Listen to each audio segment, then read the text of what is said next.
Welcome to From the Canopy, a podcast series devoted to guiding you through emotional healing. This is space for slowing down and looking at life from a little higher up as we ascend your tree to the canopy, where the air feels calmer and the perspectives start to open. I'm your host, Andrew. In today's episode, we'll be examining our core wounds by understanding our core needs.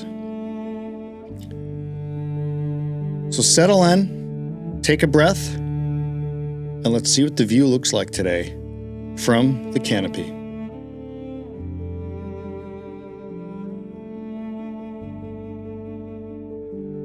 In today's episode, we're going to be setting the stage for understanding our core wounds by first taking a look at our unmet core needs, and then we're going to examine our core beliefs when we're triggered.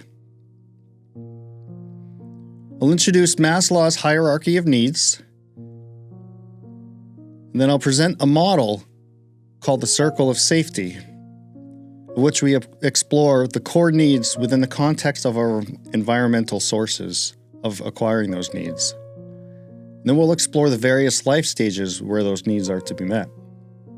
Then I'll explain to you how wounding happens when those needs aren't being met. So to recap from our previous episodes, we presented the emotional brain and the nervous system and how threats from the external world are interpreted by our emotional brain and executed and processed and responded to through the nervous system with a fight, flight, freeze, or fawn response. We also presented the CBT, Cognitive Behavioral Therapy Triangle, that shows how our cognitive processes plays into our emotional response and our behaviors and how that interfaces with the external world. So this is all going to be crucial in understanding how we holistically respond to traumas and how our past traumas can shape our perspective of reality. So Maslow's hierarchy of needs is a pyramid model that shows the priorities of how our needs are to be met. At the very lowest and fundamental basic need is our physiological need. This is where it's our need to physically survive in this world without dying. So we need air, water, food, and shelter, warmth and clothing, and the ability to reproduce. The next need above that is all safety needs, our health, our ability to acquire resources financially, through employment. Then above that is our social needs of love and belonging, where we want to be part of something beyond us. We want a deep connection with other people. We want to be part of a family. We want intimacy. We want close friendships. Above that, the need is our self-esteem, our ability to be recognized and have status, and our ability to be autonomous and have our freedoms. And then above that is the self-actualization. This is essentially like being the master, even like learning new things, be able to build upon that knowledge and be creative. That need is captured there. So the way this works is if any of those lower needs aren't being met, we're not going to tend to any of the needs above it. For instance, if we aren't able to acquire food or shelter, we're not going to be worried about trying to expel energy into getting our needs met through love and belonging or trying to learn new things. So think about it this way. If you're homeless or struggling to acquire food, or you're unemployed, you're trying to find work, you're really not going to be focusing on trying to make connections with other people. Those aren't going to take priority. So lower it is on the pyramid, the higher the priority is to our desire to acquire those needs. Now, this is all hardwired into our unconscious minds. It's the part of being human. It's just what we need to be human. Let's now take a look at the circle of safety. This is that model I created to help kind of bridge the concepts together, where in the center of this, I've mapped out the core needs from the hierarchy of needs. And at the center of the circle is the higher priority needs, and the outside of the circle are the less critical needs. On the outside of this circle, those are the external sources where we're going to look to get those needs met. And then you'll see another ring of information around it: infancy, early childhood, adolescence, young adult, and our adulthood. This is our developmental process. So as we get older, we start shifting, we start developing the skill sets to be able to start utilizing those external sources as sources of getting our needs met. Then, by looking at this development process, we're going to talk through the evolution of where those needs are getting met. So, when we're born, we first look to our parents to get our needs met. Then as we start getting a little older, we then learn the skill sets by interacting with our parents, building that trust with our parents, and then we start building friendships of the same sex and opposite sex. And we start learning those skill sets to acquire those needs in those areas. We get older in our adolescence, we start forming best friends, we may even form lovers. Then through that growth in those areas, we're then able to form a career and provide a home.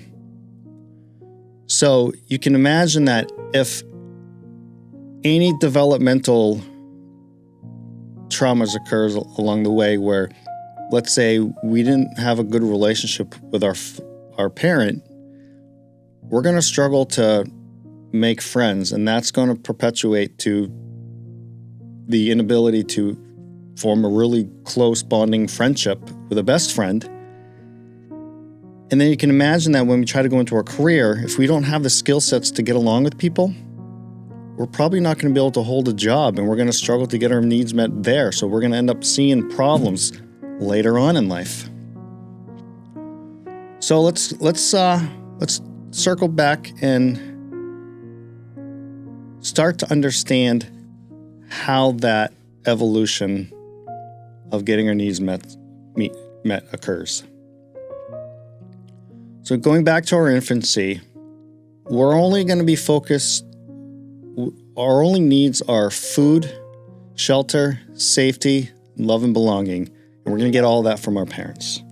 We don't come out of the womb with friends. We don't know how to make friends with other babies. We can't even communicate with them. So by the age of 5, then we start developing our egos and we start trying to meet that need of esteem. Then as we get older into our teen years, we start making same-sex friends and opposite-sex friends. So we make our friendships there. We learn how to be friendly with other people. Then as we get older, you can imagine high school, we're going to form best friends. We might even get our first boyfriend or girlfriend. Then as let's say we go into college, we start pulling away from our parents. Actually, we start pulling away from our parents in high school, but they're not going to be providing a lot of those needs for us. We're going to start providing it for ourselves. We're going to go out and acquire food. We may get money from them to be able to buy the food, but we're going to be able to maybe get a part-time job. We're going to have our own apartment or something. So, but we're still getting a lot of our social and self-esteem needs through our friends, acquaintances, and best friends, and etc.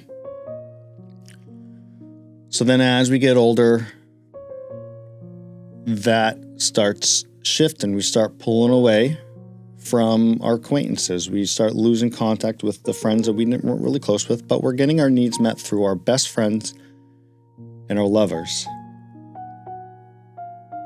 Then when we're an adult and we've established our careers, we've got married, we built a home, and we still have our best friends and we have a good relationship with our wife, all of our needs are being met and we're happy-go-lucky. But you can imagine that if in any of these areas we struggle with, we're not going to get all of our needs met. We're going to then have some struggles in our lives. And this is where a lot of our pain occurs.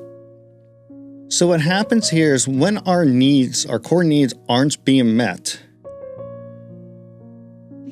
we're developing a wound from that process. And those core wounds develop a belief system. And that belief system impacts how we perceive the world around us. So where the problem comes into play is if we see an external situation happen and we make meaning of it based off of our wounding, we're going to probably react to it inappropriately. And this is where, again, this can become problematic in our lives. So what we'll end up getting to in a future episode is how we become aware. We're going to learn the tools on becoming aware of our core needs. So essentially what we're going to do is by examining when we're triggered, when we're reacted, and we're being reactive to situations, if we learn the skills of being mindful and paying attention to that, they're going to be mirrors into ourselves. And if we pay attention to what we're saying consciously in our thoughts to ourselves, we're going to identify what those core beliefs are. And those are going to be patterns that we're going to constantly see over and over again. By digging deeper into that, by understanding the core beliefs, those are going to reveal our core wounds. And those core wounds reside in our subconscious programming and our limbic system.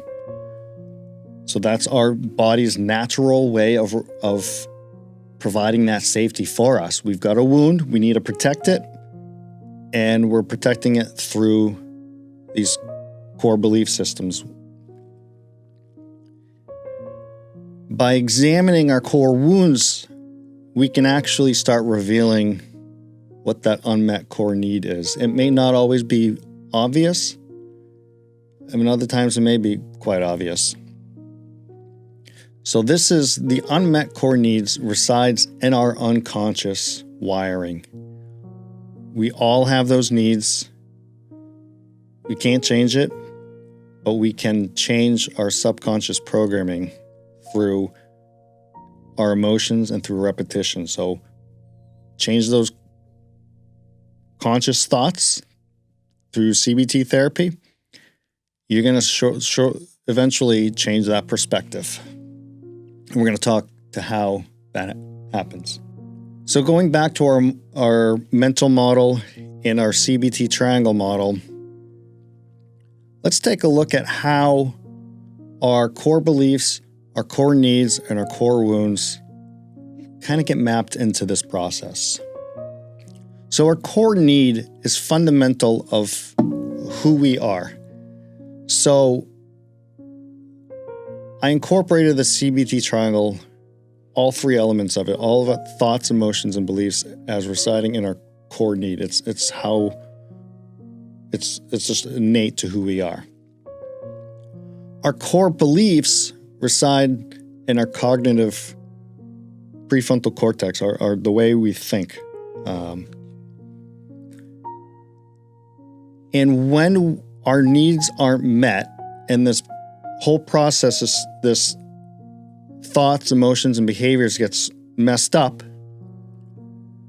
it's because we've got a wound. And this wound affects our perception of the external world.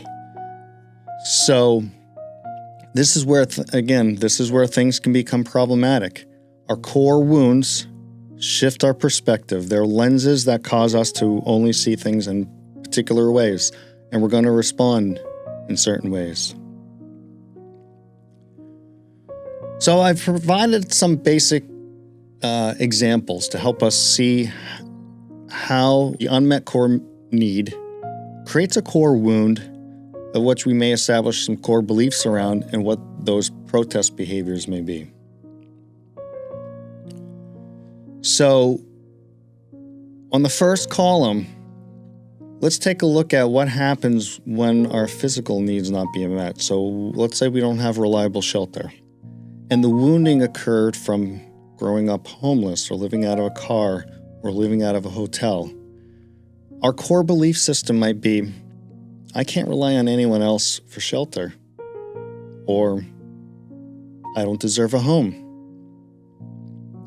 So how we may establish a way for us to meet those needs, to provide that for ourselves, we may find ourselves breaking into homes, empty homes. We may find ourselves manipulating other people to acquire boarding or something. So for the safety need, let's say we don't have access to resources. We keep losing, the core wound could be, we keep losing our jobs. So finances become difficult. They become hard to come by. So you may be frugal with money. You may think, I'm not a good employee, or the system is flawed against me. Or you'll just straight up not ever get comfortable within any job because you're just going to expect to get laid off any day. You're going to be constantly going into work, anxious, fearing the future. So again, some of these cognitive thought problems can, without even any external triggers, you could just ruminate and be like, oh my God, you're like living through the fear of getting fired, or living through the slightest thing happens at work. It feels like, oh, business is going down. We're not doing as well this year. Oh my God, I'm going to lose my job. That's going to become problematic because you're going to be constantly living in that fear response. So you can either respond through self-improvement, which would be an effective response to that wounding, and provide self-improvement. Or you just completely give up and just live off the government system and live on welfare and just don't even bother working ever again. Let's say we have a need for a deep connection. If our wounding is constant rejection, bullying by your peers, shame by those around you, your coworkers, your parents, whatever, your core belief system is going to be, I don't need anyone. Or you might say, I'm not worthy of love. Or you might even think, I'm a monster. If they get to know me, they'll leave me. So our response behavior might become, you might argue and complain about people. You'll get defensive when you get people shame you. You may just completely avoid and withdraw socializing altogether. Let's take a look at, maybe as another example, freedom. That's an esteem need. We want autonomy. So if you grow up in an authoritarian household, you might have a fear of being manipulated and controlled. As a teenager, you might run away from home, or you might, as you grow up, just become completely independent and it's like, I do not want to be under the control of anyone. You will strictly avoid that because you have that wound of being under a dictator. You may find yourself in a relationship with someone who appears to be very controlling, and that may freak you out. Even though it's not an actual threat to you, it appears to be a threat to someone else, you may respond to that. And our last example might be the trying to become a master at what you're doing and better improve at the things you're already doing. That would be a self-actualization need. Let's say you're constantly getting passed up for promotion. You might form a wound around that and develop the belief that I'm not good at what I do, or I hate my job, or why bother trying? Why work hard? Why work extra hours? Why this? Why that? A response to that, a behavioral response might be, a healthy one could be, well, I'm going to be an entrepreneur and I'm only going to work for myself. Or you give up trying and just like, I'm not even going to bother applying for that promotion. Or you just, again, completely avoid working altogether. You can see how this now becomes problematic. So what I want you to take away from this is going back to this, understanding those core needs, what that original wound was, and how that wound alters your perception of the external world, and pay attention to the core beliefs around it. So I'm going to bravely use myself as an example. The reason why is I want to show how wounds can actually stack up on top of each other. So if the wounds weren't addressed, the original wound wasn't addressed, it can actually perpetuate into further problems. So I'm going to look at my core need of love and belonging. My parents at a young age were loving, but there were some flaws. Out of respect to them, it's everyone screws up. Everyone's got the problems. I'm responsible for how I responded to those wounds. So again, we have no one else to blame. Cause and effect. We have our choices for how we respond to that. The challenge is when we're young, we don't necessarily know, and we look to our parents to get those needs met, and we aren't entirely able to provide that for ourselves. So, no shame to them. At an early age, my father was always criticizing me and shaming me. He had high expectations on sports, on personality, constantly telling me I'm too sensitive. You're like a woman. You've got shit for brains. Well, when my parents divorced at 10 years old, and I was 10 years old, that shaming turned into tantrums.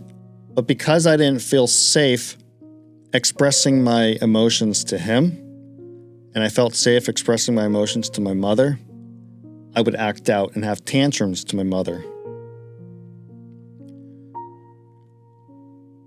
Those tantrums were my way as a child, 10 years old, to get the attention and the affection I needed. I needed help supporting my emotions. But because of some of her not being as attuned to my emotions, she wasn't entirely able to help regulate and process that. Yeah. So there were things that happened that there's this one particular situation that stands out where she and my sister had barricaded themselves on the other side of the bedroom door, and I'm on the other side I'm banging on the door, trying to break through. A young 10-year-old kid just trying to break through the door. To them, they thought I was trying to be violent. But for me, I was feeling shut out. I was feeling abandoned. I desperately wanted to get in just to be connected. I did not want to be ostracized. So out of that wound came a core belief that I'm a monster. Out of the wound from the shaming from my father, I grew up thinking I was dumb. Telling me I'm like a woman, I grew up with an insecurity through middle school and high school thinking everybody must think I'm gay. And back in the 90s, it was a shameful thing back then. So those were all difficult things to process. So I retreated. I turned inward. I isolated. Then when I was in school, because I didn't have the proper relationships with the parents, I felt safe with my mother. I didn't feel safe with my father. I had difficulties forming male friendships, which ultimately led to me getting bullied. This created another core wound of rejection. The unresolved need, well, how I resolved that need was through avoidance. I avoided people. I hid in my room. I felt like my mom and my stepdad didn't like me. It was constant bickering, nagging, and just fighting. And I was always felt like I was the one that was the problem, not them. So again, forming the core belief, I'm a loser. Or when I was in school, I thought, I'm going to be beaten up just for being me. So I didn't quite understand then why I was being rejected. So here I am going into high school with shame wounds and rejection wounds. Eventually, I found my first girlfriend. She provided all of my love and belonging needs. All of it. She spoke in all 5 love languages. And she and I were together for almost 4 years. So that was a significant portion of my life. It was a very unhealthy relationship, primarily because I didn't address the shame and rejection wounds. So I behaved very inappropriately with her. And it caused problems, a lot of emotional dysregulation, manipulation, all sorts of protest behaviors just to acquire that need. Jealousy was a huge problem for me. The right to privacy, going through her stuff. I mean, it was high school. It was completely inappropriate. So this ultimately caused her to leave me. She moved on, found somebody new, and at the same time, cut me out completely. It was actually up until this year. I didn't hear from her for 25 some odd years. So, I mean, that in itself created the abandonment wounds. So through what I interpreted as betrayal, because she found someone else and not really understanding that I was the cause of that, I interpreted that experience as betrayal. The core belief was women can't be trusted, and not to mention, the whole time in high school, my father's dumping all of his emotional bullshit on me about his own failed marriages, of how much my mom screwed him over, how much his second wife screwed him over, how much women are bad and can't be trusted, and this and that. And so that shit started messing with my head. So then I started believing that women are going to leave me when things get hard. And so then I developed a defense mechanism that said, I'm only going to love when safety is certain and guaranteed. So I developed a hypervigilance. So how I protected myself was through the hypervigilance. Anyone I met, I would constantly scan everything about them. I would read their behaviors, examining for threats, and be like, nope, threatening, not safe. I had every reason in the book not to date someone. And then on the occasion when I'd meet someone and I'd let them in, I would freeze and shut down. Like, typically I would be the first to run. There was a whole string of people that I couldn't keep anything beyond 3 to 4 weeks because I'd be the first to run. When I got into my second relationship, probably 3 years after that first one ended, when things got difficult, instead of fighting, so when I was triggered, I didn't fight because I felt fighting was unsafe. I didn't want to run But instead, when the emotions got intense, I'd shut down. So I would just completely shut down my emotions. It was amazing. I remember the feeling of just sitting there and wondering, like, I know I'm present, but everything shut down. It was dissociation, essentially. Anytime the jealousy feeling came up, I stuffed it down and I ignored it. I ignored the signs. I ignored everything because I hated the feeling of jealousy. Jealousy was a very uncomfortable emotion. So going back to the abandonment wounds, some other core beliefs I had said to myself was, she'll eventually disappear, or they always leave, or various other cognitive distortions. So after this happened the second time, in around 2008, there was a very long period of not getting emotionally detached. This is when I started forming my fearful avoidant tendencies. I stayed detached. I didn't allow myself to feel deeply for anyone. And if I met someone and I really wanted to keep them around my life, I just kept them as friends. I would not date them. And so that became problematic. And it became problematic in the third serious relationship I had. I was with that one for quite a long time and was very detached through the whole thing. I was safe. I'm emotionally safe. I remember I was like, oh, wow, this is the safest I've ever been in a relationship. But I was safe because I was detached. And this became the problem I had in life. I was able to satisfy my career. I was able to buy myself a home. Money was not a problem. Shelter was not a problem. But because of my wounds, I could not form a close, loving relationship. Because of my inability to bond with my own father, I never formed close male friendships. Even to this day, I don't have close male friendships.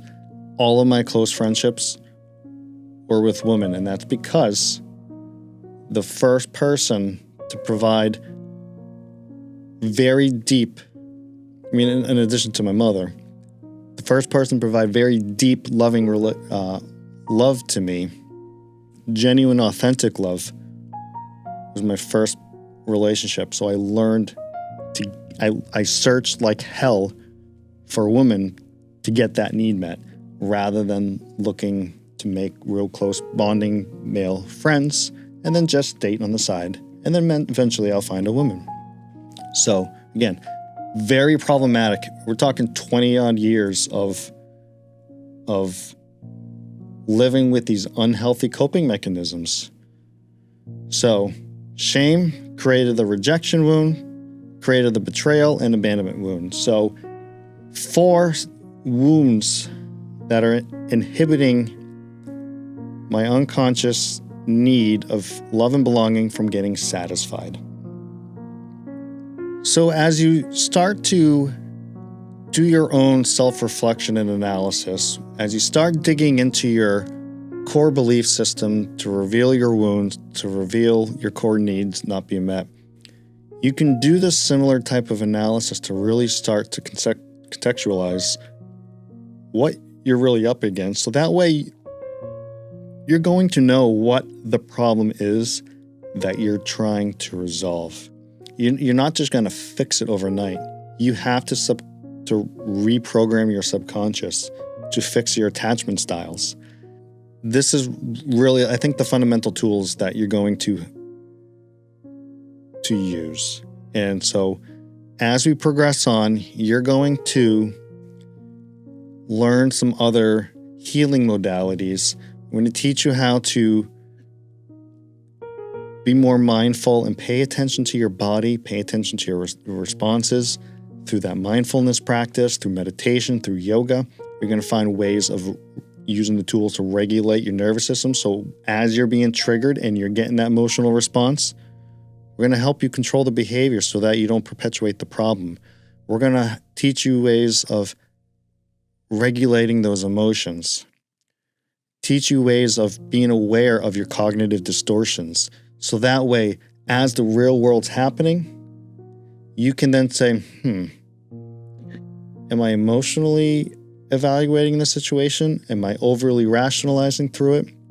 We're going to try to get you to, the DBT skills to develop the wise mind. So DBT therapy, I think, is the best tool out there. I've tried EMDR. I think that works for acute traumas, but DBT, a lot of good tools in there.